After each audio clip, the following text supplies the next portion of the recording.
Welcome to the Revere City Council meeting of March 9th, 2026. All rise and salute the flag, please. I pledge allegiance to the flag of the United States of America and to the republic for which it stands, one nation, under God, indivisible, with liberty and justice for all. Roll call of the members. Councilor Argenzio. Here. Here, Councilor Cogliandro. Here. Here, Councilor Janino. Here. Here, Councilor Guarino-Sawaya. Here. Here, Councilor Hass. Here. Here, Councilor Kelly. Here. Here, Councilor McKenna. Here. Here, Councilor Mercurio. Here. Here, Councilor Novoselsky. Here. Here, Councilor Silvestri. Here.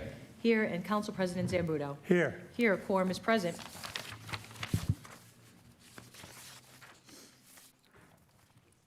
Calendar item number 2, motion presented by Councilors Guarino-Sawaya, Novoselsky, and McKenna, that the City Council award a certificate of commendation to Linda DeMayo on the occasion of her retirement and in recognition of her years of service to the City of Revere.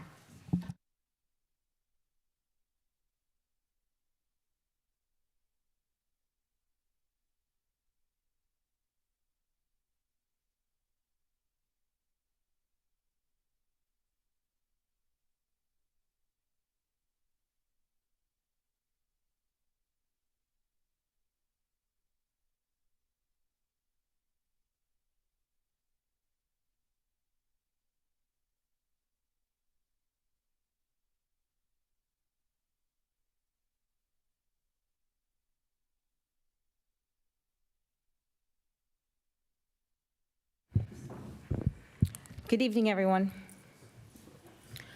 For more than a decade, Linda DeMayo has been a constant at City Hall, serving under 2 administrations and keeping the mayor's office running day in and day out. Anyone who has spent time in City Halls knows things just don't happen by accident. They happen because of dedicated people like Linda who work behind the scenes to make sure everything runs smoothly. She has always done her job with professionalism, patience, and calm presence that so many of us have come to rely on.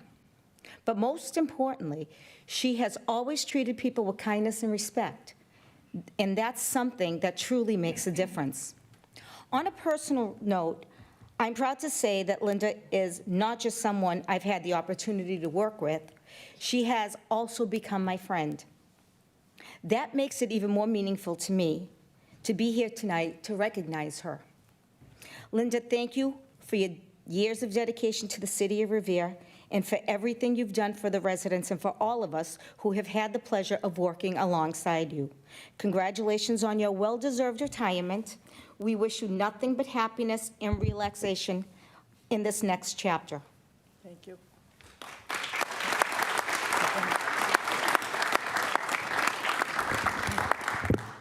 Thank you. I could need my glasses.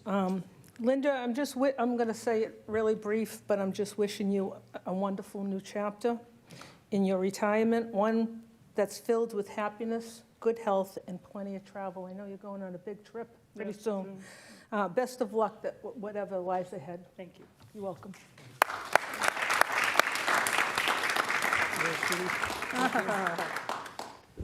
Oh, what can I say? You know, these 2 young ladies said it just about all, but just working with Linda, I've been here 26 years, and I've been through a lot of people through that office, and she is the best. And, you know, she enjoys everything that, you know, we all look at the same thing the same way. The Red Sox, the Celtics, the Bruins, and you have more, I hope you have more good trips at JetBlue Park. Yes. So go for it. Thank you. Good luck. Thank you.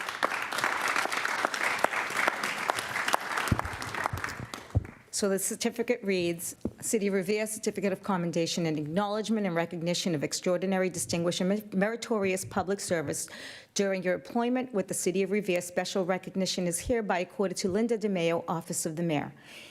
It is with great pleasure that the City Council of the City of Revere offers its sincerest congratulations and best wishes for a happy, enjoyable, and well-deserved retirement. Thank you so much.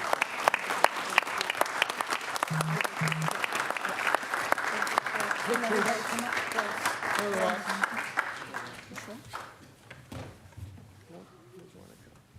doesn't want to come? Yeah, ask him to come up. Oh. Come on, Nick, get in the can you picture here, please, will you, please? Mr. Mayor? Come on. You want us to plead? You're sending off your special envoy here. Exactly. It's my way of protesting her resignation.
Calendar item number 3, motion presented by Councilors Kelly and Cogliandro that the mayor request Brian Dakin of Left Field to appear before the city council to provide an update on the construction of the new high school. Mr. Dakin. Council President Zambudo, good to be here. Thank you, councilors, for your time. Figured I'd start with a quick update, and we could go through any questions afterwards, if that's all right. Hi. So the project, a lot has happened over the last number of months. Phase 1 site prep and demolition is complete. We are also 100% complete with all environmental permitting, the local, state, and federal levels.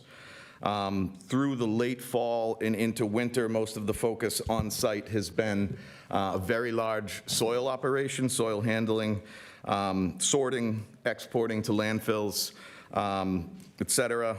We've also begun setting underground utilities, stormwater utilities, and getting ready for mechanical utilities in the coming months. And particularly in the last few months, we've focused on ground improvements, which we can get into a little bit more detail later, but ground improvements is basically prepping the areas of the site that are going to receive various amounts of weight, whether it's the building, roads, paths, retaining walls, or just fill, and prepping the area around the footprint of the building with sheet piles to be able to transition this month into actual excavations for foundations and commencement with pouring concrete. From a high level, we've awarded about a third of the project prior to the last few months. That third of the project more or less encompassed the site work, subcontractors, concrete, and structural steel. So all the foundations, all the steel, that was all released via an early package, about a third of the project. And we're about 13% complete with that early work, which puts us overall at about 4% complete for construction for the whole building. As we transition into heavier construction work in the coming months, one of the things I wanted to mention tonight is we are going to be doing existing condition surveys to abutters within 250 feet of the Wonderland property. Those abutters will be seeing certified letters in the mail to request at their discretion a survey of the exterior and/or interior of their house at no cost, so that any future potential claims based on heavy construction machinery can be better addressed. I wanted to make sure I got that out there because a number of people are going to be seeing those letters. Now, all that soil handling had an impact to the schedule. And it's a really detailed summary of how we got there, but it starts with geotechnical. When we were bidding structure earthwork last summer, call it June, July, August, a number of the bidders, especially the low bidders, had some concerns with how they were going to achieve the design settlement criteria. That sent us down, the project down a pretty deep wormhole of testing various pockets of soil for geotechnical capabilities. That process ended up identifying that we're going to have to dig deeper and move a lot more dirt than we were previously planning. Once we know we're digging it up, we then have to test it for geo-environmental purposes. All that testing led to a whole lot more soil exporting to various landfill facilities than we had anticipated, and had the net result of pushing the project schedule back by 3 to 4 months. So as of a few months ago, through discussions with the building committee, the schedule no longer is showing a summer 2028 occupancy. We're now trending towards the building being ready, substantially complete in November of 2028, and allowing for a potential holiday move into the new building. We are doing everything we can to recoup that time. Some of us are still believers that if the right things happen in the coming year and a half, we'll be able to get back on the original schedule. But all of that soil sorting, handling, that was a result of bidding the foundations and ground improvements did set us back time-wise. On the financial side of things, I mentioned that the project was 1/3 bid out. The remainder of the project over the last few months has been out to bid, and we do have bid results in. The bid results are still being analyzed. We're not outside of the point where things like bid protests can happen, so we haven't released bid results yet. We'll be ready to review those bid results in a draft final construction contract with the school building committee this month, and the schedule is to bring the final construction contract with a Chapter 149A job that's called a GMP, a Guaranteed Maximum Price Contract. We'll have that ready for the school building committee to review it and potentially approve it in April. So generally speaking, what I can say is that I think the project will be in a position, based on the initial bid results, to achieve the financial goals we've been given by the city, the mayor, and the school building committee of bettering the budget. So we're in very good shape on the financial side of the update. We did lose some time on soil handling operations, and high level, that's the update for now. I can certainly take any questions and come back with any more detailed info that you folks would want to see. Councilor Cogliandro. Oh, you're appointing who? Councilor Kelly. Sorry about that. Thank you.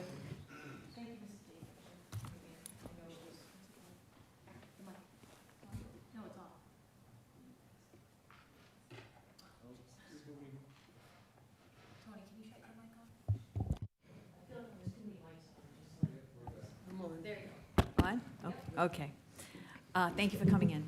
You're welcome. So I do have a few questions, if you bear with me. Sure. So, watching the building committee meetings, it was unclear to me, this is why, one of the reasons why I had you come in tonight, because it was said that the move-in date was going to be postponed, and it was something about soil, but I was unclear, and I think now it's become more clear. The primary issue with the soil is both contamination and stability, is that correct? Correct. Are there two issues going on? Yes, the first issue, the increased amount of soil that had to be dug up was a geotechnical, a soil-bearing capacity issue that's more or less different contractors have different means of ensuring that everything settles right. The design team designs the parameters, building has to settle at this rate, walls settle at a different rate, so it all happens in harmony. That process has been solved. However, to implement the work in the manner that the low bidder implements this sort of work, their means and methods, we had to move more dirt. Once we had to move it, we had to test it. And on any urban fill site like this, when you have to test that much soil, you're going to find pockets of contamination. So one led to the other. Okay, so as a result of that testing, you're going to be monitoring that Yes, contamination? absolutely. As it goes? Okay. Yep. Okay. And has the full volume and the classification of the soil requiring to be moved off-site, is that completed now? You know, you have everything that you know is going to be needed, or is there going to be more that might come up down the road? So we divided the site into three what we're calling grids. One, the most important one, is at the building footprint, in between the future building footprint and the road where a lot of the cranes are going to be. So that first grid, that's the critical path of the schedule because it leads to being able to do foundations and steel. That's complete, all tested, all pre-characterized, and mostly exported. Grids 2 and 3. 2 is in the middle of the site where the baseball-looking field is that has the geothermal heating system underneath it. That area is in the process of being pre-characterized. The area on the north side of the site, towards the Shawmut Ave neighborhood, We have not started the soil pre-characterization testing, because that's where we were using to stockpile soil to get it out of the way for the foundation, the critical area. So by the end of this year, we will have been through all those areas, and we feel we've learned enough to capture in the final construction contract all the costs associated with it. There's obviously risk with soil. Until we've gone through all three of those areas, which will take until late fall this year, we can't be positive, but based on what we've learned and what we've tested, we think the final construction contract will cover all costs associated with this. So possible but not probable, Correct. correct? Okay. The cost already that's been set aside from the contingency is being used to deal with this, is that correct? The services associated with the testing program aren't the actual picking up and handling of the dirt. The services of a LSP, Sanborn Head, who's working on the city's behalf, have been paid for through Project Soft Contingency. Any impact to the actual additional moving of dirt is being captured in a construction contract, which is going to land under budget. Okay. So if there's any other soil issues come up, are you confident that what we have left over in the contingency would cover it? Yes. Okay. And could you just touch on a little bit of what the monitoring systems are that are in place to make sure that the contaminants, when excavation is going on, don't pose a risk to either workers or Sure. residents? So first off, Consigli, the general contractor down there, the construction manager rather, has a whole lot of safety protocols within their contract, within their standard operating procedure to limit things like dust and limit exposure and knowing where to dig. We really did all this testing in a pretty detailed manner if we know exactly where to dig and how much volume we're going after for various types of contaminants. So not only are they using their best procedures, the city has Sanborn Head, who is the LSP, the licensed site professional, who did all this testing and is responsible to make sure it gets handled appropriately. They're on site any day that soil management is going on. Left Field is also on site every day to keep an eye on them and everyone. And GZA, the geotechnical engineer, again, the part of this that triggered all the soil testing, is on site to monitor from making sure the right soils from a load-bearing capacity end up back in the right grid spots. And how long will these monitoring procedures be in place? More or less for the duration of this year. We will be out of all of this soil handling by next winter. I don't even like saying next winter still, but we plan to be out of it by fall. Okay. And again, the costs for this are covered in the contingency? Covered, correct. Covered in the contingency and in the construction contract, yes. Okay. And lastly, I know that it took you a while to come in this time, and actually the last time too. Would it be possible, or do you think, would it be prudent for you to come in maybe once a quarter, just, Sure. or once every 3 months to just give us an update? I know that we have those construction committee meetings, and they are filmed on Revere TV and recorded, but a lot of us don't get to see it, and we would just like to have some updates, if that would be okay. Absolutely. I'm not familiar with the calendar the next few months, but the next big update will be all of the bidding, the guaranteed maximum price contract, and we'd be ready to go through that in the beginning of May. If there's an available meeting then, that could be the next time that a meaningful update could come back to the council with some good news. And actually, I just thought of one other question. In terms of the contaminants, what was found, are they, I think it was, I can't remember the three of them. There were 3 contaminants specifically that were found, correct? And are those considered to be typical in this type of? I'm going to forget the scientific names, but there were certain areas of lead, certain areas where it was oil and gasoline-based, other areas that were the types of chemicals that you can see come out of either cars or kitchens where there's refrigeration and HVAC equipment. So all of it is pretty typical, especially for historically filled tidelands. So, I mean, that entire area stretching all the way from the Wonderland area past the current high school and almost up to the fire department, if you go way back in time, was all tidelands.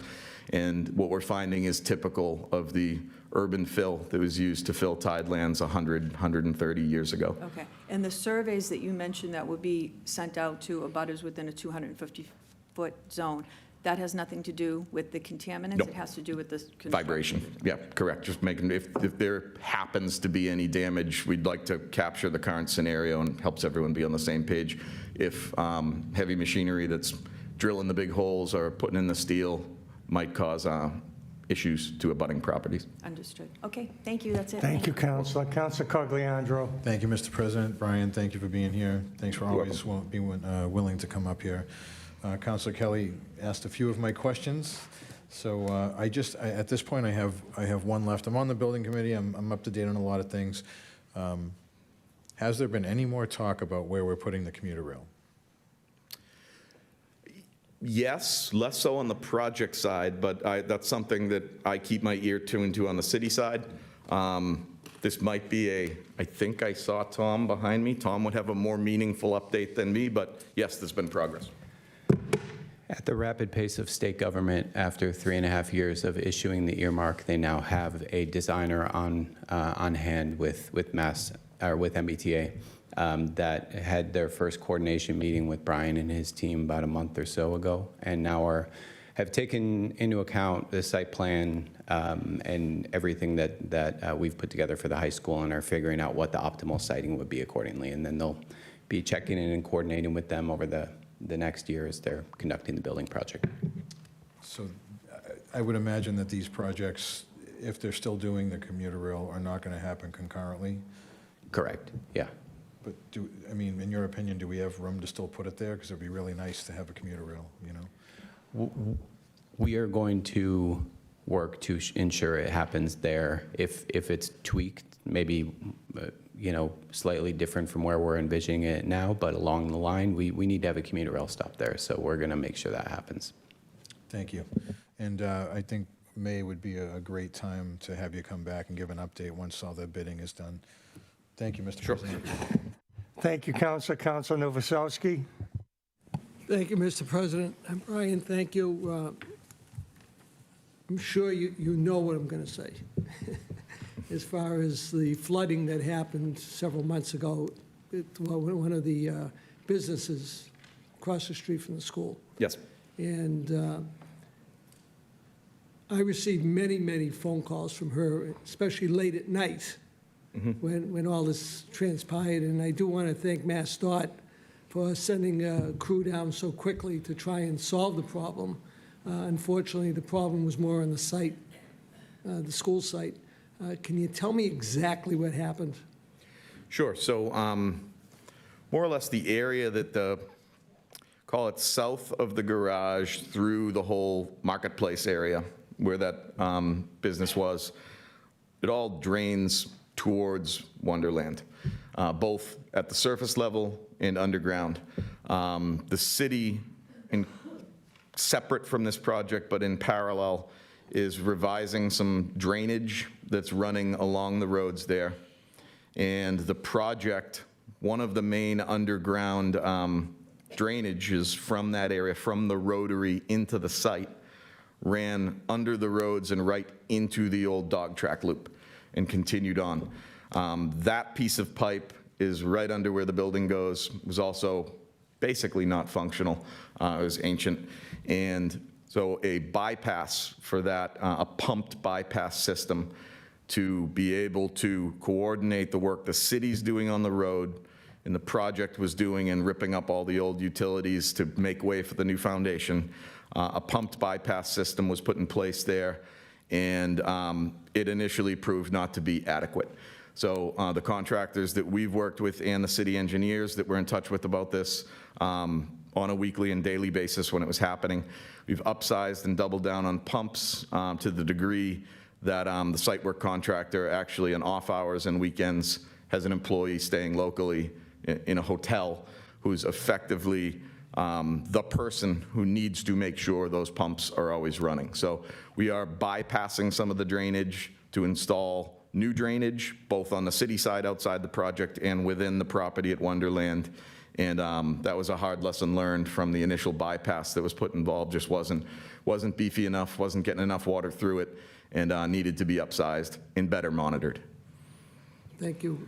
Also, too, I do want to thank the Revere DPW for also showing up. I don't want to Yeah, absolutely. disregard them, because both sets of crews were there, and they were working hard all night long, to a couple nights, because it happened twice, 2 separate times.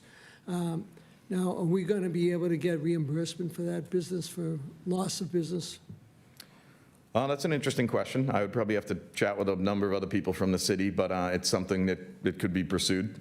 Yeah. It would all depend on all sorts of contractual details, but yes, it's something that could be pursued. Okay, we'll want to look into that for the future also. We just want to cover any potential things that may happen again. Sure, that would But- generally fall under a builder's risk insurance policy, which is in place, and items that we could engage the general contractor on. Would that come through the contractor or through the city?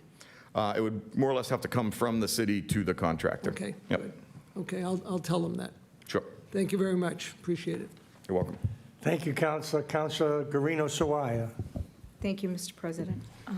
Brian, thank you for being here today. You're welcome. Most of the questions I had were actually asked by Councilor Kelly.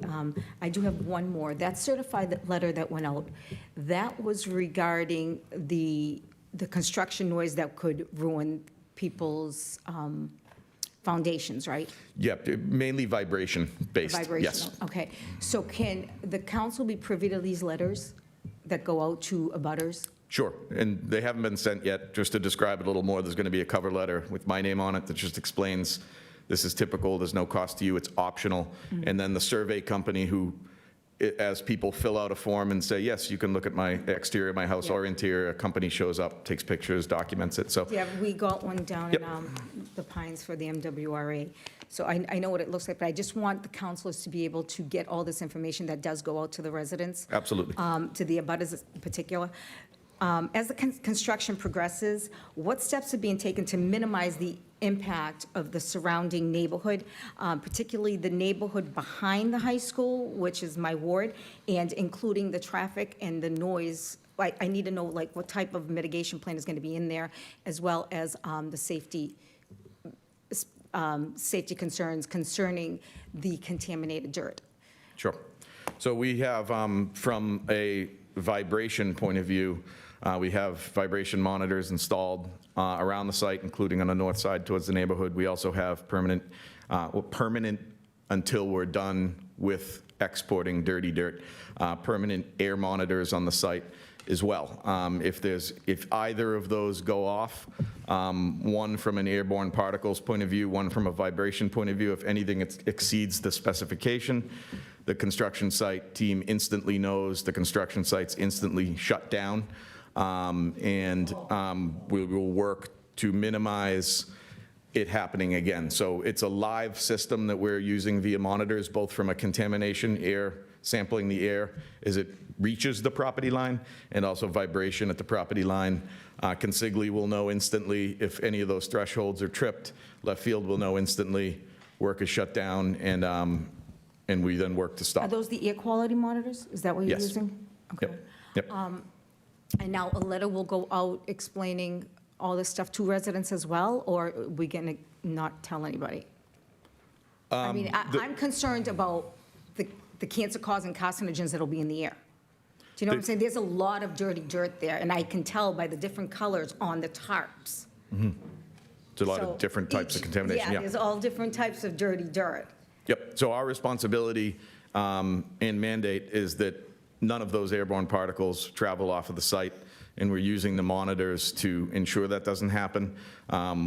In the winter, it's a little easier. It's harder when we have dry weather. So what you'll be seeing on a daily basis is watering trucks as we get into the warmer months to keep dust down. Any dust events on the site that any of us notice from the trailer and other grounds to immediately stop work until watering trucks are out there. But there's a very defined protocol with the DEP and with the state about what must be done to minimize or eliminate any airborne particles, and we're beholden to all of those rules and have people on site watching to make sure they don't happen. I would really like the constituents to know what is happening, so if you can keep everyone informed, including us councilors, I would really appreciate it. Thank you, and Sure. thank you for your time. You're welcome. Thank you, Counselor. Counselor Mercurio. Thank you, Mr. President. Thank you, Brian, for being here tonight. And I'm just new to the council, and I'm just getting up to speed here. So, left field, what's your company's role in the building of the high school? Just to let the people of Revere know, because they see you here representing left field, just to let the people know. Sure. We are what the state calls the owner's project manager. We work directly for the city to represent them through all other contractual engagements with designers, engineers, testing agencies, contractors, and we represent the city's best interest in that process. Great, thank you. And Mr. Dakin, the soil that we're going to build this high school on, it's some of it's contaminated, and how many cubic yards have we removed so far off the site?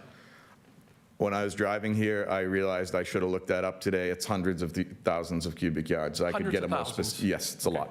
And the soil profile, is it sand, clay, peat? It's a mix of everything. There were pockets of more organic matter, more clay matter, sort of we've been talking about it like a 3D game of chess, depending on how deep you go, different pockets of contamination, different pockets of soil characteristics are there, and that's why it turned into a whole sort it all out, not only to be able to export anything that's dirty and we don't want to put back, but also to make sure that what gets put back is appropriate to be under a building, a road, a retaining wall, whatever it happens to be. Okay. And the stability of the soil that's going back to where the high school is going to sit, there were test pits done in that area, correct? Yes, And lots. how deep were those test pits? Some of the deeper ones were down 60 or 80 feet, but we've probably got to the point where we've dug about 1,500 test pits or sample holes on that site.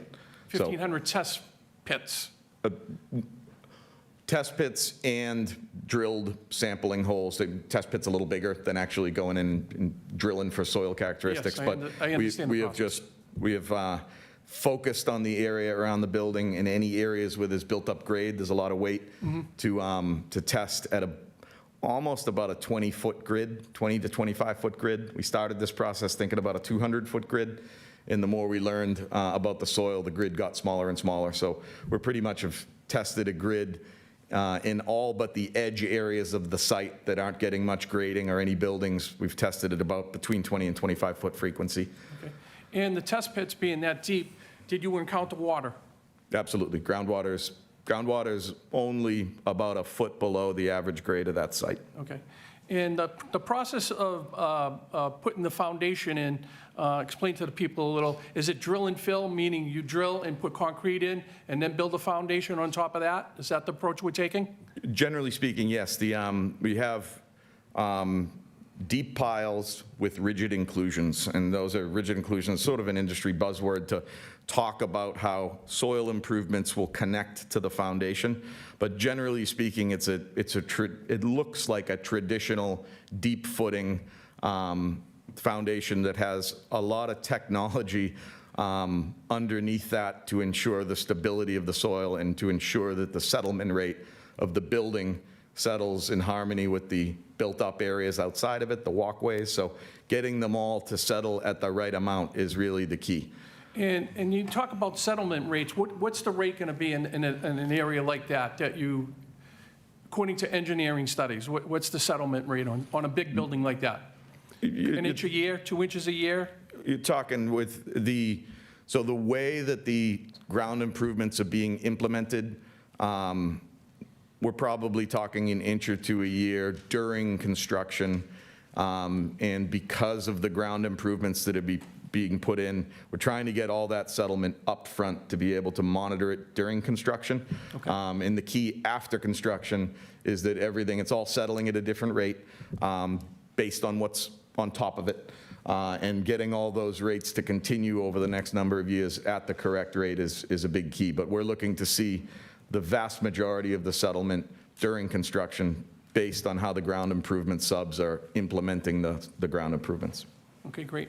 And I'm in favor of Councilor Kelly's of you coming up at least quarterly in front of the council. Sure. Give us updates. We'd like to know what the budget is, make sure we're still on budget for this school, because it's going to be a big ask, a big bond that the city has to require to build this school out. So we would like continued updates from you, and I appreciate you being here this evening. Thank you.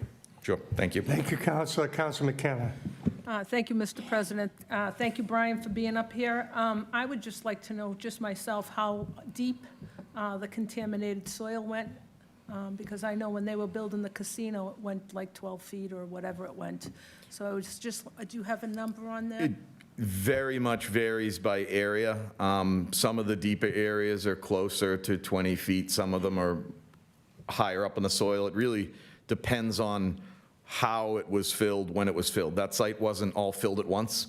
It happened over a number of decades as it became the Wonderland. Before it was the Wonderland dog track. So it really varies by layer. But a lot of it was closer to the top. That was never like you hear the word a Superfund site or a brownfield or a greenfield site. It wasn't like you've got to keep going. The whole site really was only raised 10, 15, at some point max 20 feet from its historic pre-development grade. So really the contamination didn't go below that natural level of where the undisturbed soils and the underlying soils were. It's all in that top, usually 10, 15 feet range. I have a suggestion. With all the construction that has gone in my ward, one of the things that I asked the developer to do was take videos of the neighboring houses and make sure that their foundations were good, so no one could come back and say, you did this, if it was already cracked. So I would suggest that, maybe take of the neighboring houses, take a video of their foundation before you start with the machinery. Yep, we will be doing that. Okay, thank you. Thank you, Counselor. Counselor Harris.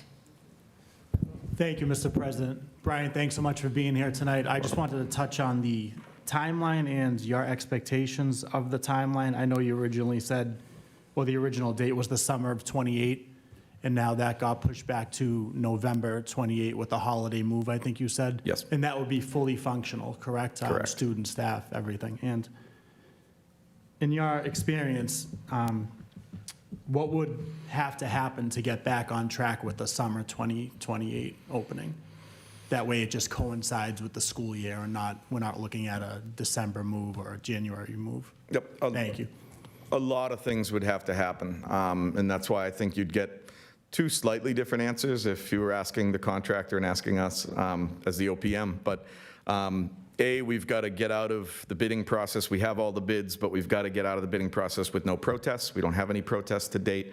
We need to be able to execute the GMP contract in April as planned, and we need to get the foundations started. If that all holds, we're then talking about not running into any lead time issues. We think we're ahead of that with all the big mechanical equipment, not running into any local to that site natural disasters in the next number of years. No big snowstorms, no big flooding events, no hurricanes. If all of that falls into place, we could dial the schedule back. It'll take a year and a half to have that amount of resolution. We really want to put half of the job in the ground and have half of the risk gone till we can start making those projections. But we need not many storms, we need short winters, and we need no surprises on the supply chain side.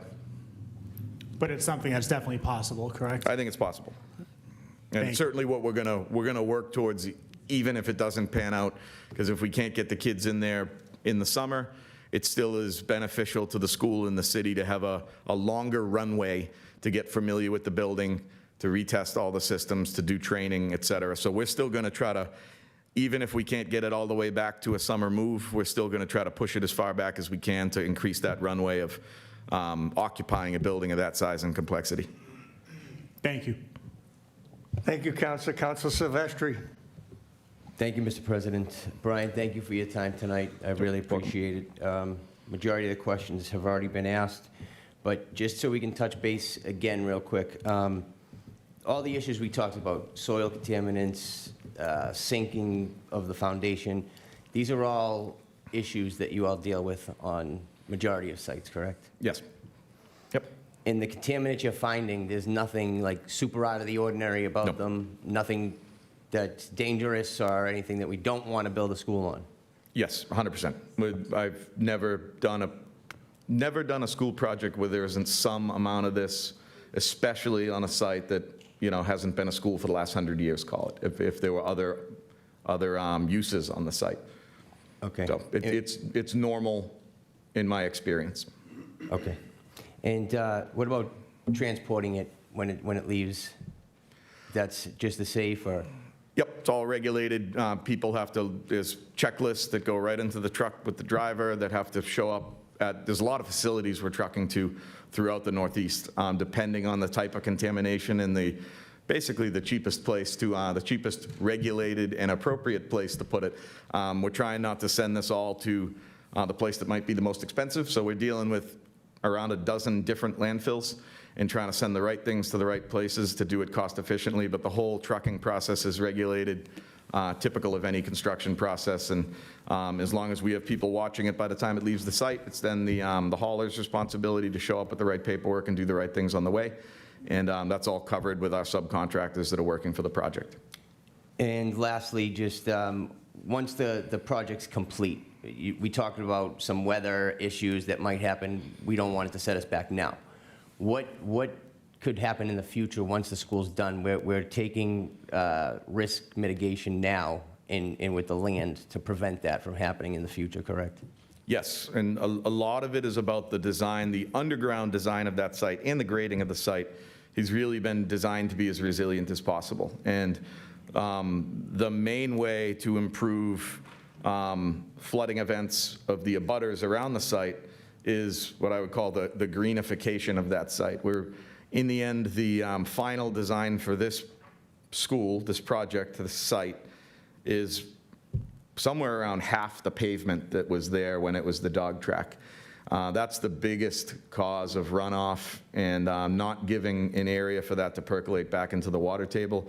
So the design improves, provides more pervious surfaces to allow water to naturally get into grade. We're improving all of the outfalls into the Easton County ditch, which bring it all right back out to the ocean. So we feel that the site will be more resilient to flooding and storms when we're done than it was before.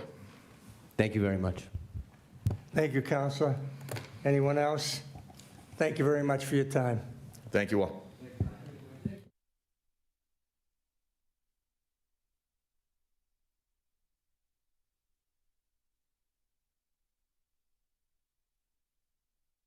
Mr. President, Counselor Cogliandro. I'd like to motion to suspend the rules to take up agenda item 9. All in favor, all opposed? Calendar item number 9, motion presented by Councilors Cogliandro, McKenna, and Mercurio, that the mayor and city planner work with MassDOT to revert the Winthrop Avenue, Harris Street, and Route 16 intersection back to the original configuration.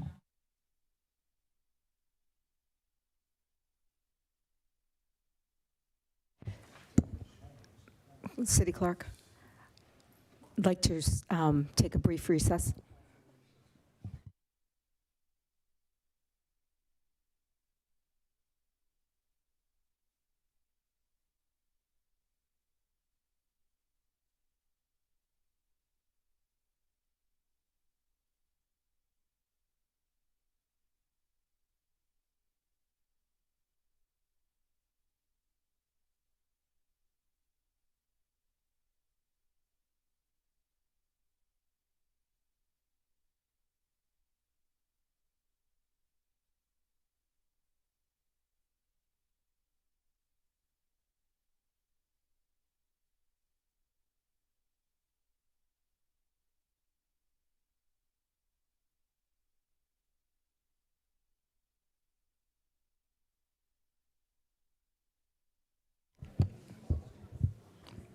Back in section.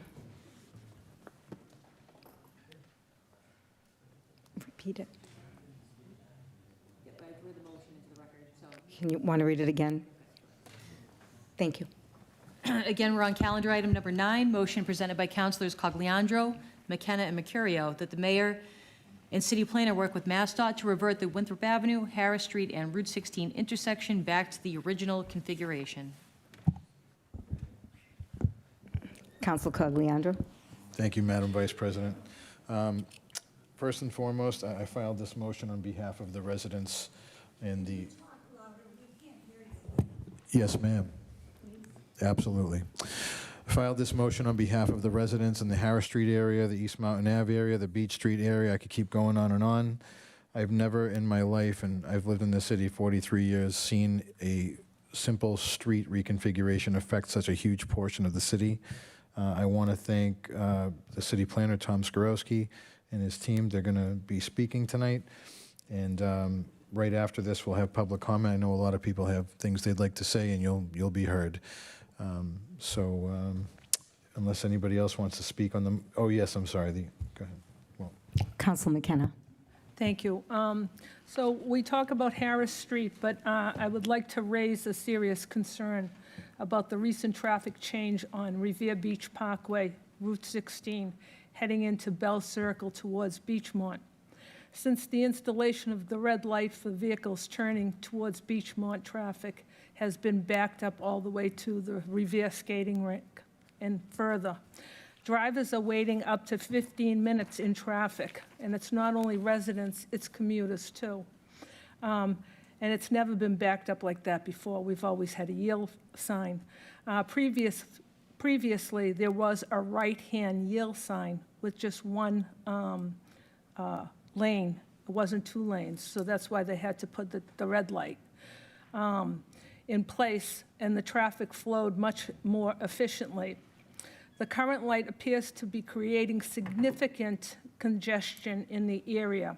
I hope this situation can be reviewed and evaluated, as the delays are causing major inconvenience for residents and commuters. Thank you. Counsel Mercurio. Thank you, Madam Vice President. I'd like to read a brief statement, please. Since this change was implemented, I have heard from dozens of residents about the impact the new traffic pattern on Harris Street is having on their neighborhood. Many of these residents have taken the time to organize and submit a petition asking the city to recognize this change. I want to be clear tonight. I support the residents, and I support the request to review this pilot program. The people who live in these streets, Harris, Sewell, Elm, Bixby, Butler, Beach, Winthrop Ave, are the ones who experience this traffic every day. Their voices must be heard. One of the main concerns is that the neighborhood streets should not become solutions for regional traffic problems. Much of the congestion we see in the Ward 1 and 3 is tied to regional traffic near Bell Circle and Route 16 streets, like Harris Street, were never designed to absorb the type of traffic volume. Any long-term solution should focus on managing regional traffic, not shifting congestion from one residential street to another. Another important point is that this pilot was implemented during the lowest traffic season of the year. The change began on December 6, which is one of the quietest traffic periods in Revere. Winter traffic simply does not reflect the conditions we experience in the spring and summer, when beach traffic increases significantly. Before making any permanent decisions, the city should evaluate how this pattern performs during those higher traffic months. Residents are also reporting the traffic is not being reduced, it's being redirected. When one route is restricted, drivers naturally look at the next available shortcut. As a result, many residents are seeing more vehicles on surrounding neighborhoods, streets, creating additional congestion and frustration.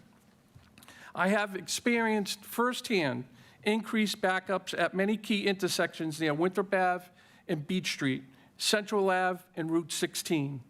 Drivers who previously moved through that area effectively are now entering the neighborhood looking for alternate routes. That leads to more turning, movements, confusion, and slower traffic flow. The sudden change in a one-way section has also created confusion for drivers who have used this route for years. That confusion can lead to sudden U-turns, backup in driveways, drivers stopping unexpectedly, behaviors that increase the risk of accidents and create additional concerns for pedestrians.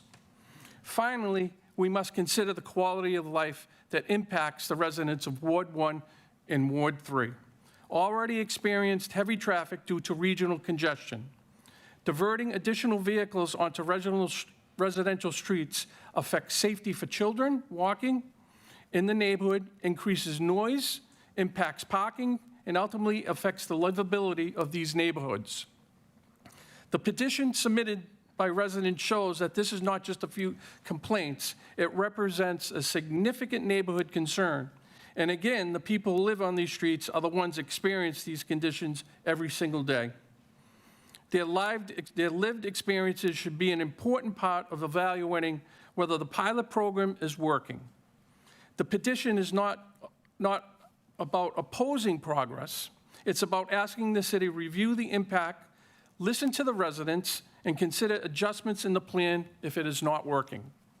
I respectfully ask the administration to review the traffic data since this change was implemented, meet with residents, and evaluate whether the modifications to this traffic patterns are necessary. Because when residents organize and respectfully ask their government to reconsider something that affects their safety and daily lives, our responsibility as a council is to simply listen and take action. Thank you, Madam President. Council Novoselsky. Thank you, Madam Chair. I want everybody to know that I agree with everything it's saying. And I can tell you right now that last fall, I think it was October or November, Councilor McKenna and I appeared before the Traffic Commission, the Revere Traffic Commission, and told them this will not work. They still went ahead and went for this 90-day time frame to look at. You know, I hate to say this, but I don't have a lot of faith in MassDOT in changing this back. They may make some minor changes, but I think we're still going to be unhappy. So I wish you a lot of luck, you know, whatever we can move forward to try and make this happy through our state delegation. You know, I'm with you. So that's where I am now. Thank you.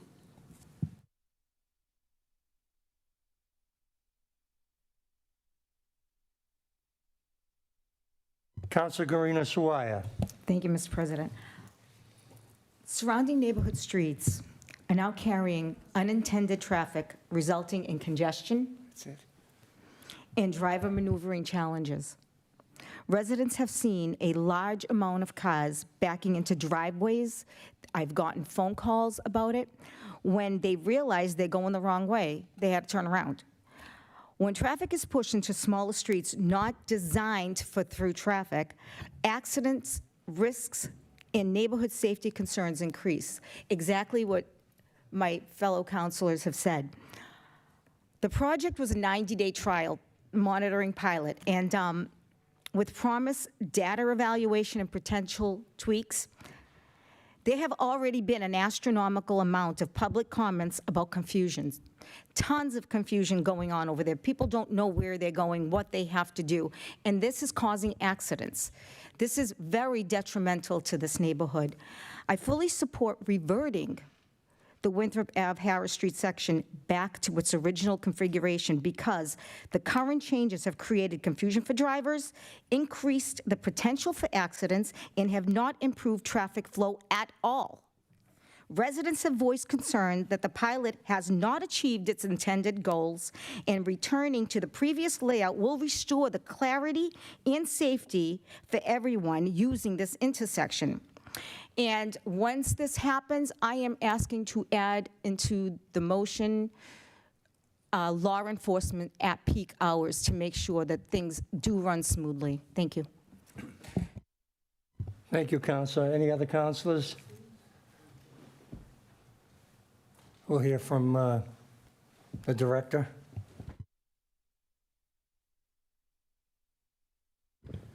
Good evening, everybody. Tom Skrowski, 281 Broadway, Chief of Planning and Community Development. I'll be brief. If you want to see the full episode, you can go to Revere TV online to check out what we spoke to with the neighborhood on February 6th. It goes into great detail looking at the data and kind of where we are, where we want to be. I won't dispute anything that's been discussed tonight. In fact, leading up to that meeting, I was given the first round of data looking at how we were doing with this project, and it was actually showing we were doing a great job, and there was significant reductions in traffic, and everything was rainbows and sunshine, and I could see with my own eyes that it wasn't. And I have both then at that meeting and subsequently over the last month committed to doing what we can do to fix this problem. I would remind us all that, this all started, even as far back as 2013 when Suffolk Downs, the initial casino mitigation discussions were had, and then later on when it became an HYM mixed-use development, it's always been discussed as a project for two reasons. Number one, you have over 2,000 residents going through a neighborhood street, and number two, you have a failing intersection. It's been a failing intersection for a long time. So we were worried and certainly planning ahead, thinking about what needs to be done to fix this failing intersection to make sure it works better. Fully appreciate that's not what's happening right now, and I'll talk about some of the things that were working against us during this time period. Number one, there's some serious signal coordination issues, which, basically the timing of the signals was not properly calibrated to the situation on the ground. That I think I mentioned at the meeting, and I still would argue that is the single biggest hurdle and potentially the biggest opportunity we have to fix this problem. Second was snow. I mean, we've just had a lot of snow that we've seen has had impacts on streets throughout the city and traffic throughout the city.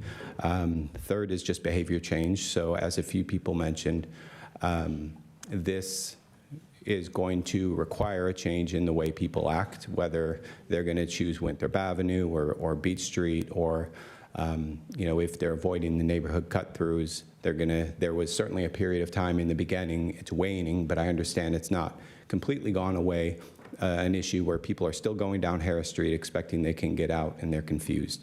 And some people have gone out into the intersection, and we did have dedicated enforcement for a period of time working on that, but that's really something only a permanent solution could fix. And in the meantime, there are going to be some enforcement issues there that we're doing our best to work on.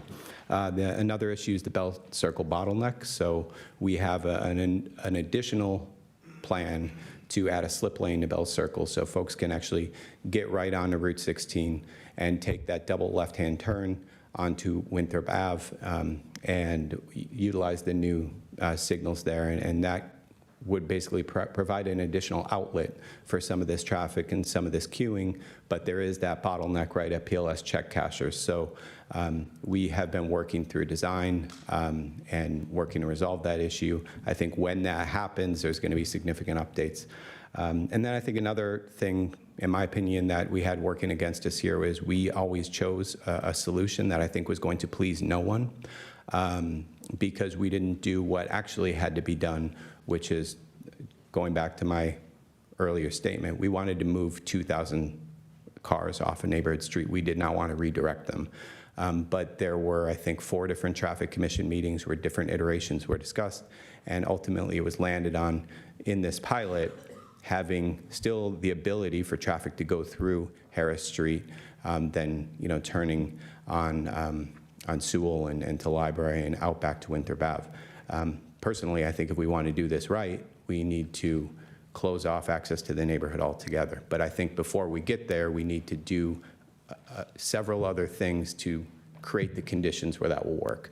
So here's what we've done, and here's what we're doing. So the first thing we did, we fixed the dedicated left turn going on what's called the missing link, or Route 16, from Winthrop Ave, that there were some safety issues, and by creating that double left, or that dedicated left turn, we provided a safer left turn, which is the most unsafe traffic movement in an intersection. The second thing we did, and actually just implemented this on Friday, was fix the signal timing with a new system called Dynamic Max. I mentioned before the rapid system pace of state government. after the last meeting that we held in February, and actually even a week before, as I was doing the drives and I was going through every single intersection movement you could do at that intersection, it was plainly clear to me it wasn't working. And we brought to our engineers and then subsequently to MassDOT that we needed to fix the timing. So that was right around February 6th. And it just got fixed the other day. You know, it took about 30 days to actually implement this timing. So it is very difficult on this project when we have to work. You know, it's a project that the city is certainly working to support, but ultimately it's a MassDOT roadway, and they have to answer and resolve all these issues that we bring up, and it takes a long time. What I will say is after we did that signal timing change, I went ahead and did all the movements today that I did exactly a month before, also on a Monday, also at 4:15, and Route 16 heading to Winthrop Ave took me 9 minutes getting on the Broadway ramp to the intersection a month ago. It took me 1 minute and 10 seconds today. On Winthrop Ave, there was not queuing like there had been going far past Haddon, sometimes going all the way to the school was non-existent, and it was all the way back to the school when I went 30 days ago. Same could be said on Beach Street. I'm not saying that this is problem solved, we're done here, but it does appear that there have been significant improvements as a result of those timing changes. So we're going to be monitoring that to see if that's a consistent thing and not a one-off, and maybe people didn't want to go for a drive because they were enjoying the nice weather. Who knows? There could be a variety of reasons why things were different, but from my view, it looks significantly different, significantly improved, and that was actually our expectation as to how things would operate. We're also, through this process, we've expedited the Bell Circle slip lane, getting the state to move a lot quicker than they normally would otherwise. And to Councilor Mercurio's point about us implementing this right now in a dead traffic period, and actually this was brought up in December when we talked about this with the council. Why are you doing this now? Why don't we wait a little bit? That was partially by design because we didn't want to wait to resolve these issues in the middle of the summer. We wanted to resolve them when traffic was at a bit of a downturn, so we could tweak as needed. And because we have to coordinate with the state, everything takes more time. And because Mass 250 is happening this summer, because the World Cup's happening this summer, there's a lot of people coming into Boston this summer. We've gotten their commitment to move on that permitting a lot quicker to get that slip lane built. We're also working with them on signage improvements. We're exploring whether we could do some signal coordination on Bell Circle to let traffic move and flow more freely from Beach Street onto Route 16. Now that the snow appears to be finally thawed, we're going to get some temporary speed humps out on Harris Street.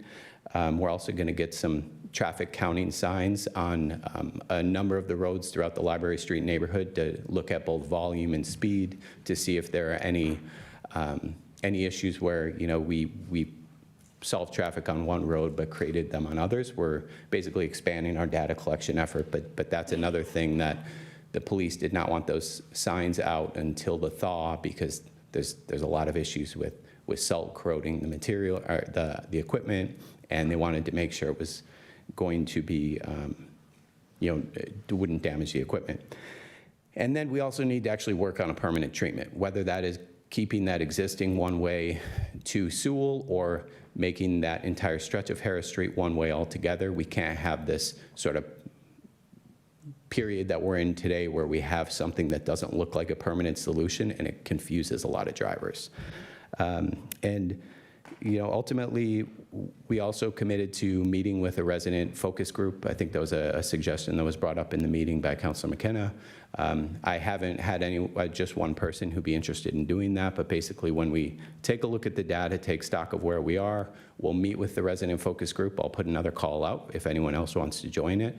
I had everybody's emails from the meeting, sent them out to everybody as a call to meet with residents, both in a small group setting and eventually another public meeting in the library. Still happy to do that. And then, ultimately we're gonna have data collection done the week of May 20th or March 20th. And subsequent to that, we'll be putting all those different signs out with the police department.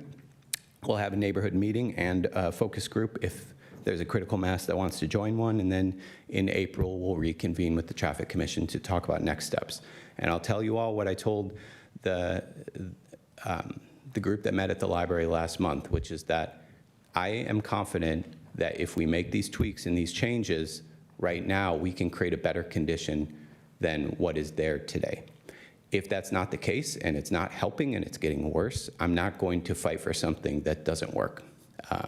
I want to make sure that we know what direction we're going and we're going in the right direction, but if we're not going there, I'll be right there with you all, pounding the table, complaining to MassDOT to fix this, because Councilor Novoselsky is also right. Going back to the way things were is probably not possible, given that it's a MassDOT roadway and they wouldn't approve a signal plan like that for a move to a four-leg to a five-leg intersection is an atypical intersection. It's an inefficient intersection, and it's not something they would generally approve. In theory, this should work better, and I'm going to work to make sure it does, and if it doesn't, I will work with you all to find a better solution, and I'll leave it to the residents to ask any questions they might have. Thank you very much. Councilor Argenzio, I think you might want to stay up. Thank you, Mr. President. Got some Mr. Skrowski, questions. if I could. I just want to take a minute and congratulate Ms. O'Hara. I know she's going to be presenting signatures from the neighborhood here tonight, a petition, and I'm full support of the neighborhood, and I'm full support of the counselors that are putting this forward. I think there's a little bit of confusion. Everyone's referring to this as a pilot program. The part where cars exiting Harris Street onto that intersection, Mass DOT doesn't consider this a pilot program. It's permitted as far as they're concerned. That portion, I would say that's accurate. Okay. I do think there's a lot of other things we can do to tweak what we have Positively, today. I agree with you. But to get the misconception out there, and I hope it would happen, but I seriously doubt MassDOT is going to reverse all the work they did there, all the money they spent, so people can exit out of Harris Street again. So the pilot program that everyone seems to be referring to certainly isn't that. Now, there's other things that we can do, like you've iterated quite eloquently, all the different traffic patterns we could change. I think we have to work on that. The slip lane, I know that came at a later date, and realistically with the permitting, the engineering, and then the installation of that, what's your realistic opinion on when that could happen? I think I told the neighborhood at the meeting a month ago in fall. I think after talking with MassDOT and the engineers subsequent to that meeting, again, everything hinges on MassDOT, but it's actually a pretty complicated or pretty simple project from a constructability standpoint. We want to get it done before the World Cup. That is me telling you what my ambitious goal is. What the realistic goal is probably fall. Okay. And I know we were very concerned, the city was concerned about cars coming down the highway, having to exit on Beach Street and then taking a left onto Harris to make that. Was there any traffic study done to see how many cars come from Broadway up Beach Street and take the right onto Harris? Because there seems to be an incredible amount of traffic now on Beach Street. Was that like a misconception? We didn't realize how many cars were making that a shortcut also? I think that was part of the, I'm not sure if the studies looked at which direction they came from, but it was still solving the same problem that we had these 2,000 cars going down Harris Street. And I think still with that shared goal, if we fix a slip lane, wherever you're coming from, you're going to be able to head up on the missing link. Right. I think the residents are concerned because there's traffic backed up all the way to Central Ave. The slip lane, for it to work, you have to get to it. So there's a little bit of... Well, again, I'm not sure if today was a unique situation, but it was close to Beach Street a month ago when I did it. Today, I got right up to the circle. I couldn't even turn my timer on because I started moving. Okay. All right. Thank you very much.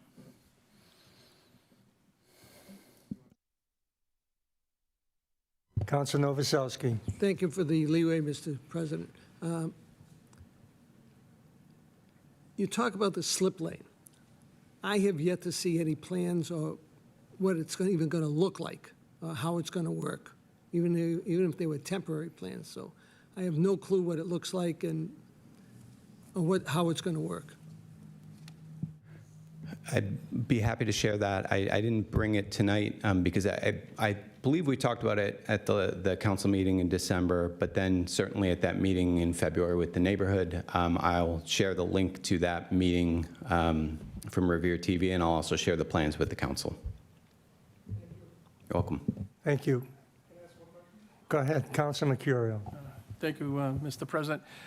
One part of this project that is working is the left onto Winthrop Ave, go around Bell Circle. That is working really well. So that's one component that's working good. I know we can't change the Harris Street, but would we consider making that a one-way all the way down from the Parkway down to Beach Street? And would we have, if we do decide to do that, would that be an ask for a Mass DOT, or would that be something that the city can do? That's a local decision, and one I would fully support. I'm actually now on the Traffic Commission.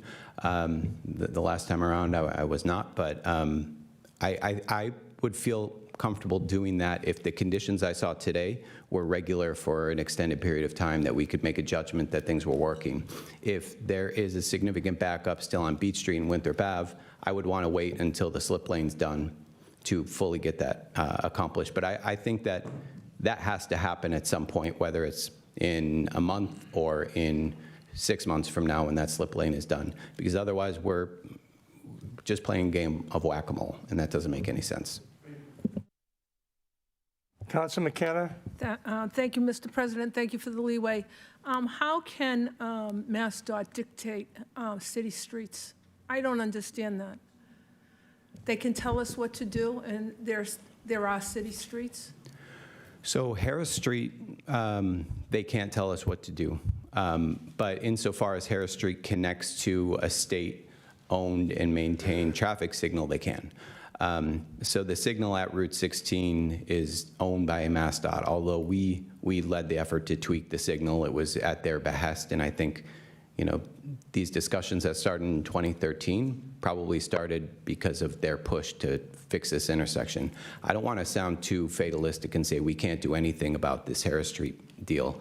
But I think the point is we're trying to plan ahead to make sure we're fixing traffic problems today and 20 years from now when this project's built out.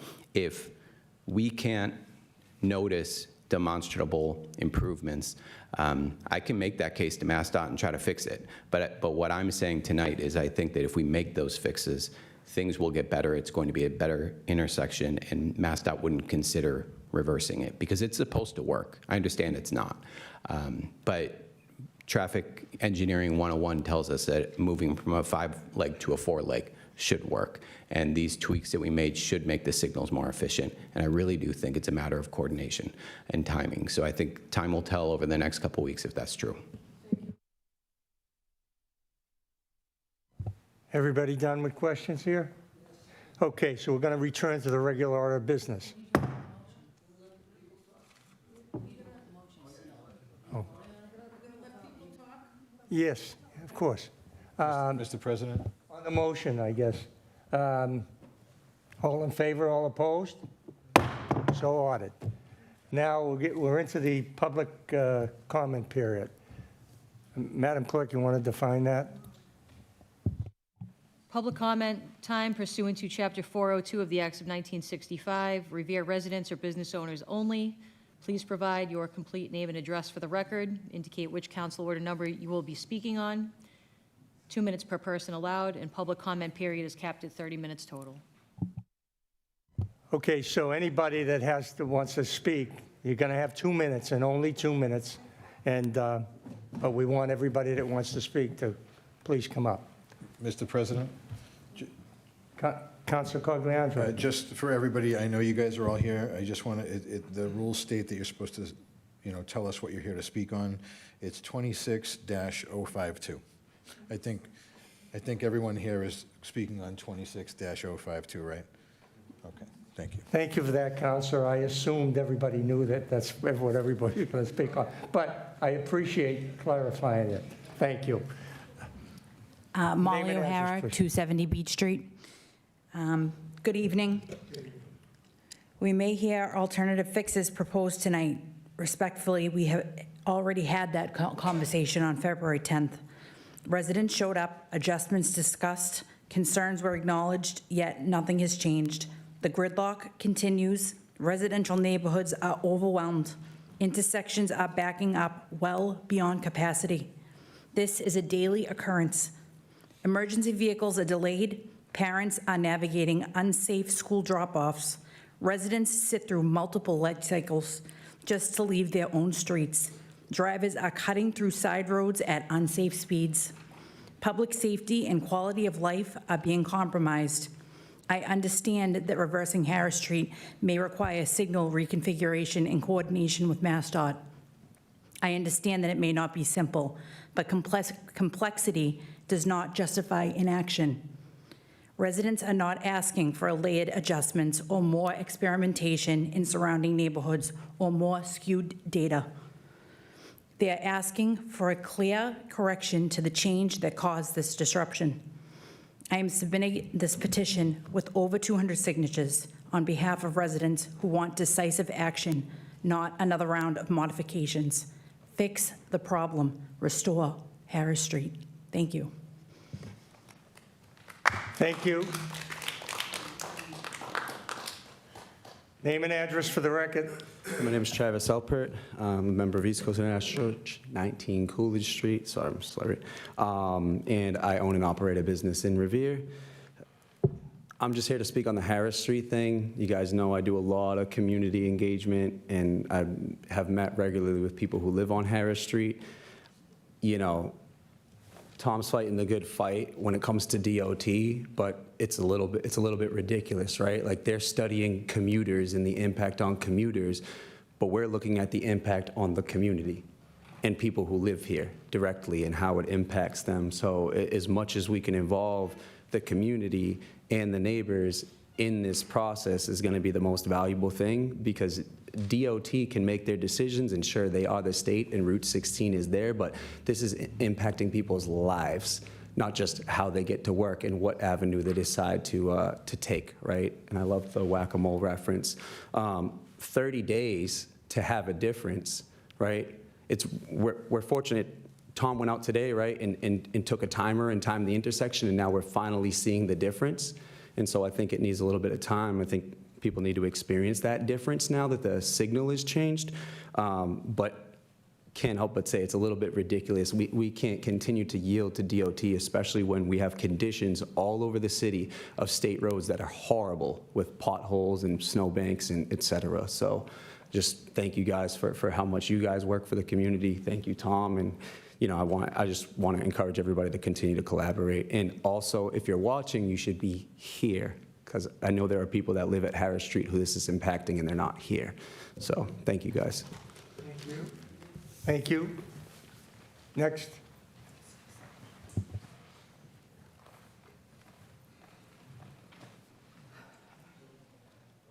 Good evening. My name is Dorothy Terrell. I live at 70 Sewell Street. I have to take exception to what you said. I left my house maybe Thursday to go to Walgreens in Chelsea and pick up a prescription. I went up to Winthrop Avenue, up Elm Street. I turned towards the church. The line was all the way back to the school. I could not get beyond Low Street because people in Low Street had pulled out onto Winthrop Avenue. One gentleman stopped in the middle of the street, facing behind Father Brennan Hall, to pick up his grandchildren. I couldn't go. I went down Low Street saying, well, I'll go out Library Street. I couldn't go out Library Street for the traffic. I don't know if you drive through at 2 in the morning, but it's not the way you say in the daytime, okay? I had to go down Sewell Street. I went home, pulled in the driveway, and my son said, did you get to Walgreens so fast? I said, I didn't even get out of my damn neighborhood. I am so frustrated. Pardon me for saying damn, but when I can't get out of my own neighborhood, this is disgusting. And I don't want to hear we have to work with DOT. I could say something nasty right now, but Do something. Stand up to DOT, will you please? Harris Street is a community street. I don't care about that light out in the middle of the intersection. That's a city street. Stand up and take control of our streets. There was something else, I'm shaking, I'm sorry. I didn't plan on talking, but I am so frustrated. I am 81 years old. I have lived in this city my whole life. I have lived on Sewell Street. This August will be 61 years. Ronnie LaGuardia, you've been there. We're probably the oldest time residents on the street. And to see this stupid plan, and it is stupid. I don't care how long you think it's going to take to fix it. It's not going to get fixed with what they want to do. Turn Harris Street back so I can get out to go to Beachmont without having to go all the way down to Broadway or something to turn around.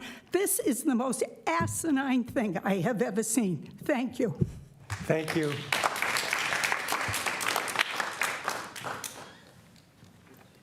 Name and address, please. Daniel Montero, 1 Bixby Street. So I'm on a corner lot, and I'm the second house in Sewell. My driveway is on Sewell. And I just want to lay out a scenario for you. So everybody that's shooting up Harris, and then they get to that blockade there and they realize that they can't go up onto Route 16, they get frustrated and they turn onto Sewell. From that turn, from Harris to my driveway, is roughly 100 feet, okay? They are slamming on the gas because they're frustrated. A regular car, I'm gonna give you real math here. A regular economic car like a Toyota RAV4, there's probably 500 of them that go by every day, right there at my street. In 100 feet, it can reach 30 to 40 miles an hour, okay?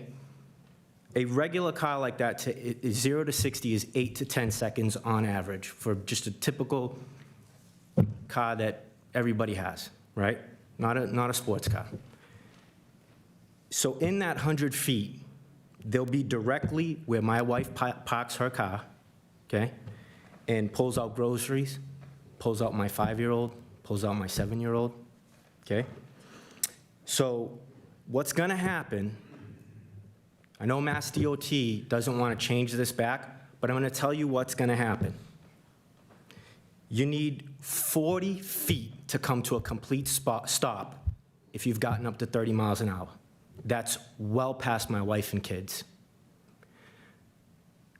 God forbid anything happens to my wife and kids. God forbid anything happens to anybody in my neighborhood. But if it stays the way that it is, the way that people are flying down Sewell, somebody's gonna die. And then it's gonna be all over the news. This is being recorded, okay? And then everybody that lives in this neighborhood is gonna call all the channels, because they're gonna reach out to us, and we're gonna tell them exactly this. Thank you.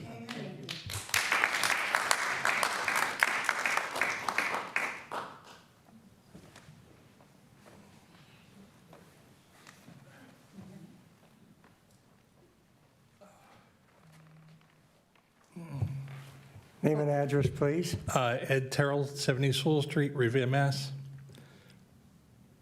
So, what I want to say with respect so I don't seem cruel. I want to first rise and support the motion. Thank you, Joanna, Councilor McKenna. Thank you, Councilor Mercurio. Thank you, Angela. Thank you, Anthony, for putting this forward.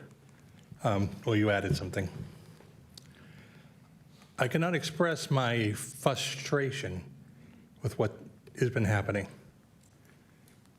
The meeting at the library, as far as I'm concerned, was a total farce. Even the data presented to us didn't line up with the narrative. Now we're going to be told again, Mass DOT, whatever. I'm tired of hearing it. I know some of you have Mara Healy on speed dial, and many of you are campaigning for her. So I strongly suggest that you pick up the phone and call Mara Healy and get something done. Because you're going to get voted out. You lost my vote. Unless I see some changes, I'm not voting for any of you. And the other tweaks that need to happen is Tom needs to be fired. How many times have I been sitting here and have I heard stories about the tower, about this, about that at the last minute? How long is this going to continue? Now, I live on Sewell, and there's 2 daycares on our street, one at the end and one on the other side of the street, and we have little kids walking up and down our street. The cars are flying down Sewell Street. A little kid is going to get killed. Something has to be done. And if that means I have to come up here and you get angry at me to save a kid's life, then so be it. Do something. Thank you, Mr. President. Thank you.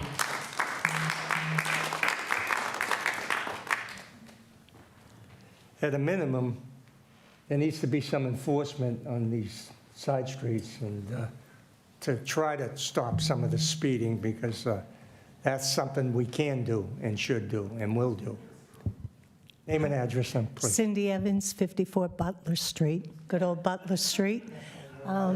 My Bixby Street neighbor, and what Ed just said, the only thing that I can add to what's been said before is that foot traffic hasn't really been out there. It's a walking neighborhood, and you've changed the quality of life for the people in that neighborhood. We don't have sidewalks. It was a very walkable neighborhood. The weather's nice. I was out with my grandkids this afternoon and said to them, you can't be out here. It's not safe. You cannot be out here, as cars flew up Butler Street, because they're not waiting till they get to Sewell. It's an accident waiting to happen. And I'm terrified. Thank you. Thank you.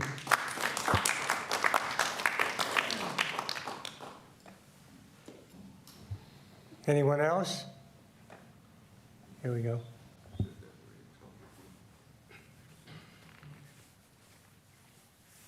Name and address, please. Thank you. Karen Johnson, 16 Haddon Street. I've noticed the spillover onto Haddon Street now, particularly in the afternoon. And the cars, no kidding, because it's a fairly straight street, they're racing down the street just about the time the kids are getting out of school. Again, we have sidewalks, unlike Sewell Street, but you're asking for a dangerous accident to have.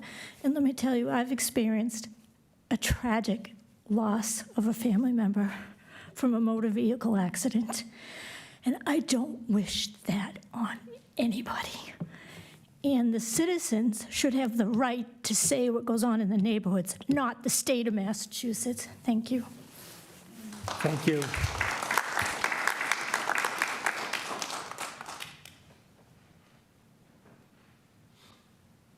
Okay, it looks like that ends the comment period.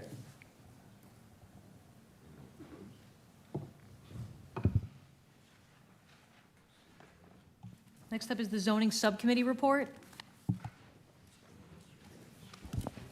Councilor Silvestri, Mr. Chairman. Thank you, Mr. President. This evening, we had 3 items come across the zoning subcommittee. First, we had an ordinance amending Title 17, the revised ordinance of the City of Revere relative to special permits, with amendments. We had a favorable.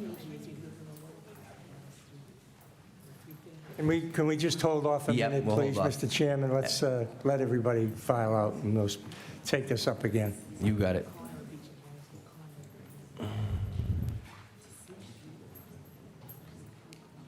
We'll take a 2-minute recess.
Back in session here.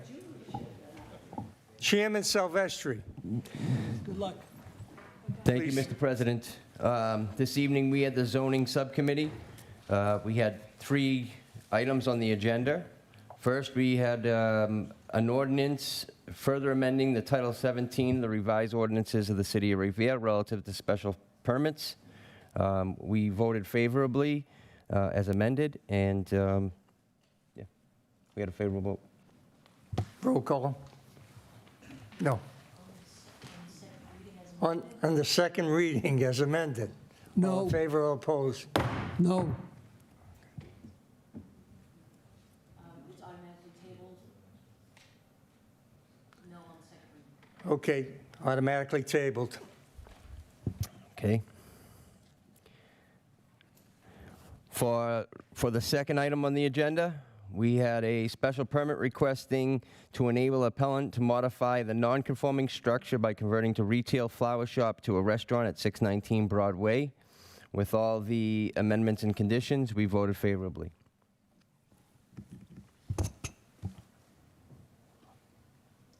Roll call. Shall the city council grant the relief requested for 619 Broadway, subject to the conditions as reported by the zoning subcommittee? Counselor Agenzio. Yes. Yes. Counselor Cogliandro. Yes. Yes. Counselor Janino. Yes. Yes. Counselor Guarino Sawaya. Yes. Yes. Counselor Haas. Yes. Yes. Counselor Kelly. Yes. Yes. Counselor McKenna. Yes. Yes. Counselor Mercurio. Yes. Yes. Counselor Novoselsky. Yes. Yes. Counselor Silvestri. Yes. Yes. And Council President Zambudo. Yes. Yes, the special permit has been granted.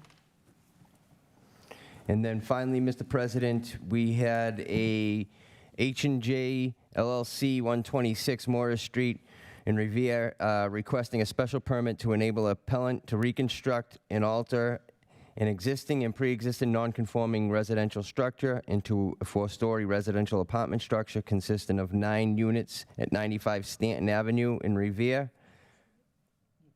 We also voted on this favorably, Mr. President. On the special permit. Shall the city council grant the relief requested for 95 Stanton Avenue, subject to the conditions as reported by the zoning subcommittee? Counselor Agenzio. Yes. Yes. Counselor Cogliandro. Yes. Yes. Counselor Janino. Yes. Yes. Counselor Guarino Sawaya. Yes. Yes. Counselor Haas. Yes. Yes. Counselor Kelly. No. No. Counselor McKenna. Yes. Yes. Counselor Mercurio. Yes. Yes. Counselor Novoselsky. Yes. Yes. Counselor Silvestri. Yes. Yes. And Council President Zambudo. Yes. Yes, the special permit has been granted. Next up is the Ways and Means Subcommittee report. Chairman Cogliandro. Thank you, Mr. President. We met today at 5:45 PM. We had one item on the agenda. It was the new updated table of fees, and it was voted favorably unanimously. I ask that we take a roll call.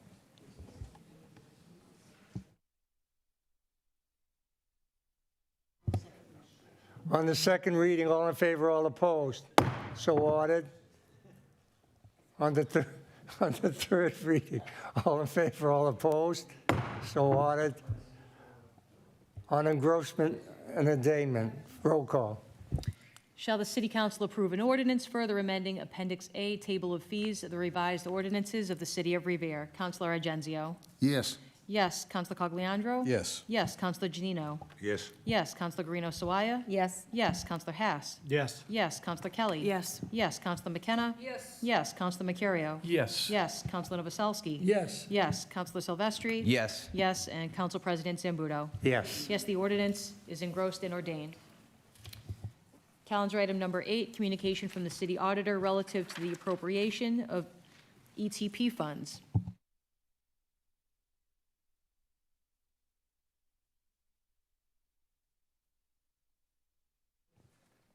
Councilor Cogliandro. Thank you, Mr. President. I know the CFO is not here. He did have to leave, unfortunately, but he did send me a communication, if I could read that to everybody. Please do.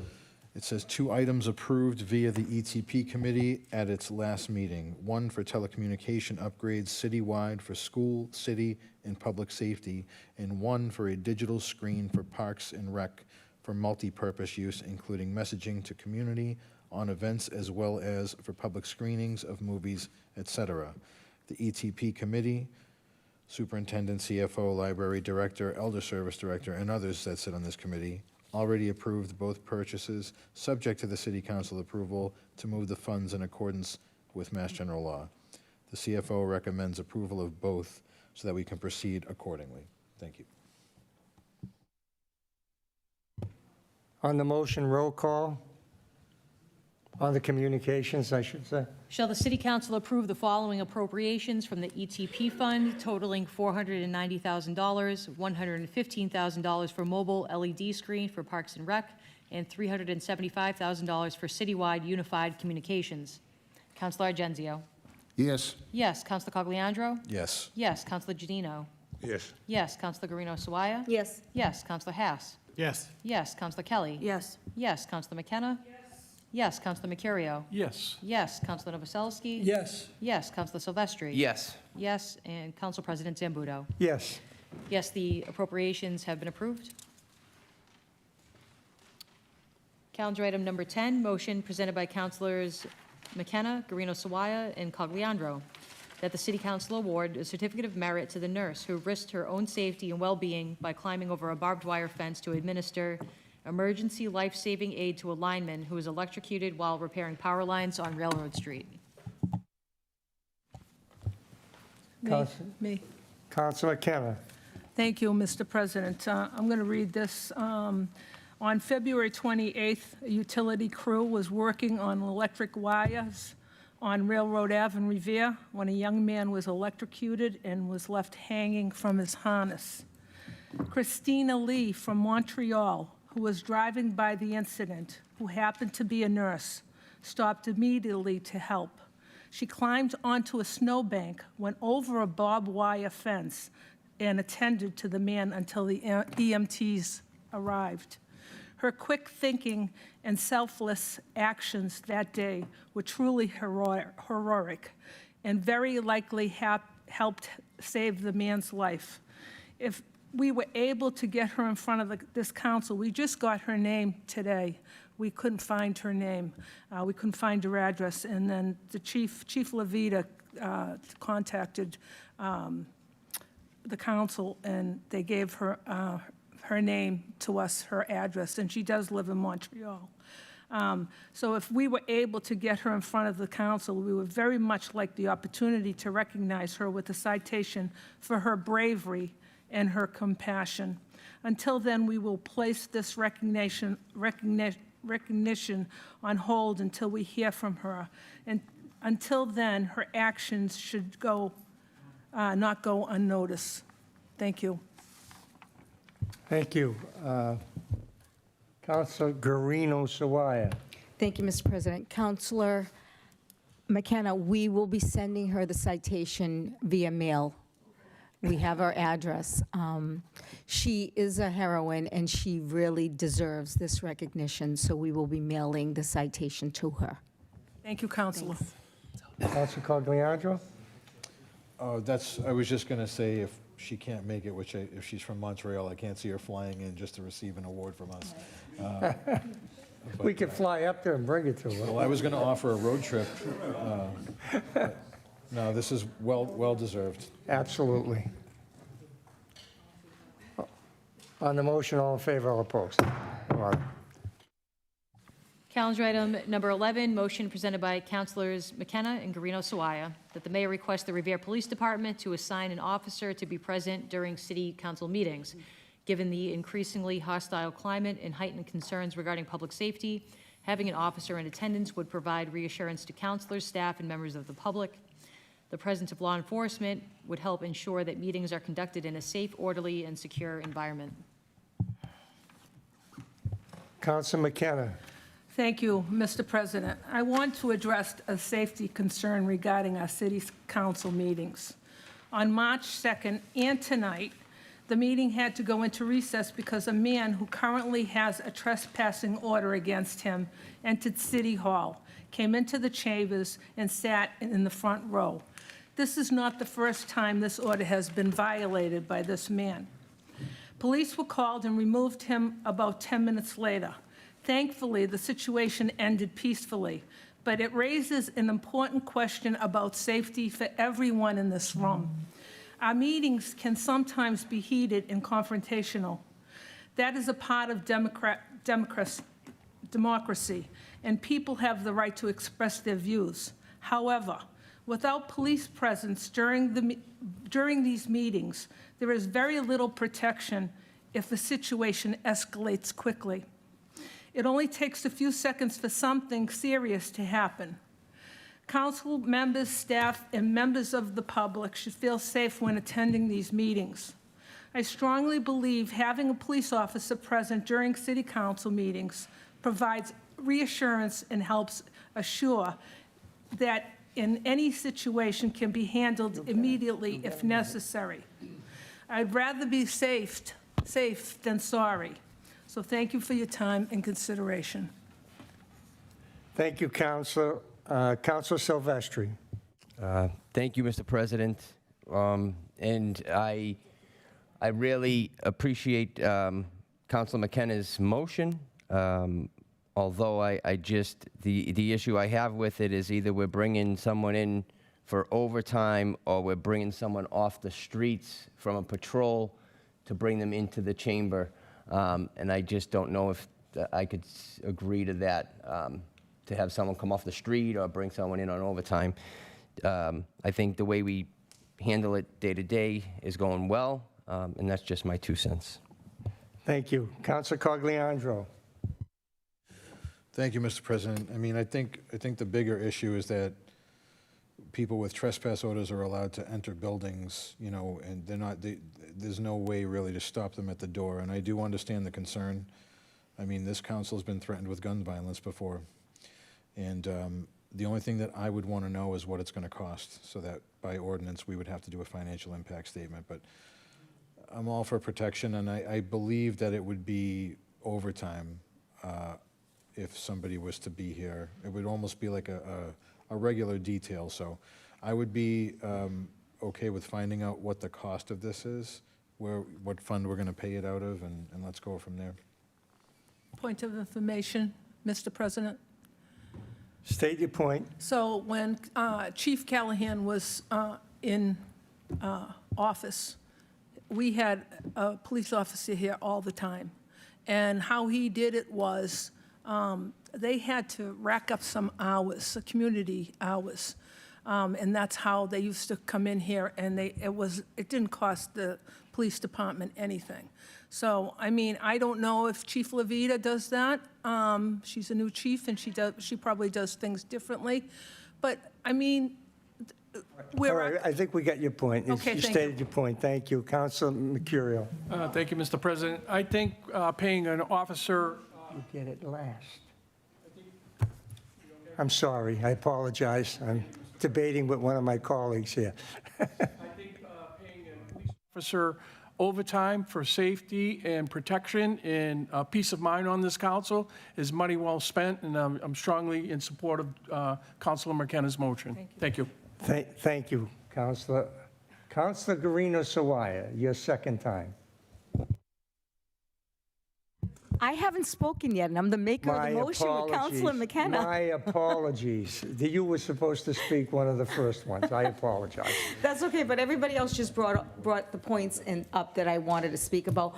But I do agree with Councilor McKenna and what Councilor Mercurio just said. If it's the safety of the residents and the council, I think you can't put a price on that. And what I witnessed this evening, I got in here at approximately 4:15, 4:20. And the gentleman that was in here this evening walked in with me. I did not go up the elevator with him, but he stayed in the building until he decided to come into the council chambers when we were having one of the, I think it was the zoning meeting. But this shouldn't be allowed.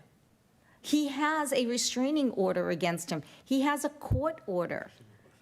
And God forbid it wasn't him, it was someone else. What would happen? But thank you. Thank you, and I apologize for not calling on you first. You were the maker of the motion. I thought you were looking for your second time to speak, and my mistake. See that? I actually made a mistake, and I can admit to it. No way. Okay, here's the deal, though. We're going to go to a financial impact statement on this before we vote on it. I think that's the proper way to handle this. So that's what we're going to ask for.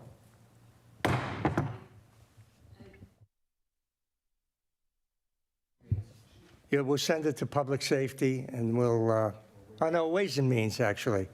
And we'll get a financial statement, and we'll understand where we're going from there. Then we can vote with the knowledge of what it is going to cost. And I'm not saying that we're putting a cost on safety, but we have rules that we have to follow here. That's one of them. Thank you.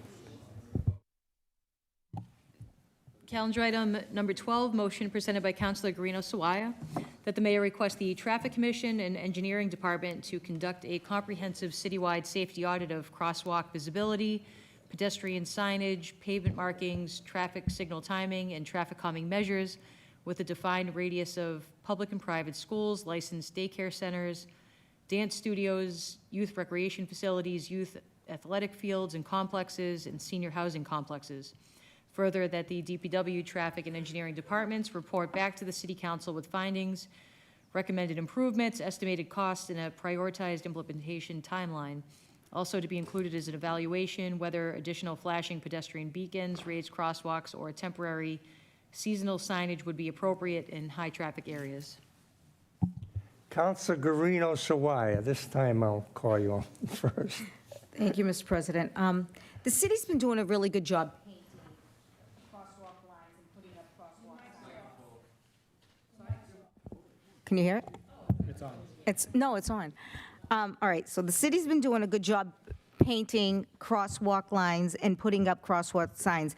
But this audit will only be to identify what other areas need to be painted, what else has to be done, whether that's moving existing signs, adding new ones, or making other improvements to ensure the safety of our children and all its residents. When new developments are built, we can also work with the developers and have them help with this, with their mitigation, during our mitigation process with them. If a school is near their area, well, we can make them responsible for putting up a new crosswalk. We can make them responsible for doing other things that would help the safety of our children, whether it be schools, daycares, or even our seniors at senior centers. I think it's good, something good to really look into and see what other options we have, and it's just a way to try to have our streets safe for our kids. Thanks. Thank you, Councilor. Any other councilors? On the motion, all in favor, all opposed? So ordered. Before we adjourn, just want to remind the citizens of the State of the City address on Wednesday at 6:30 p.m. to Susan B. Anthony School. Everybody's invited. Please show up and listen to what the mayor has to tell us. The City Council will be adjourned until March 23rd. Thank you.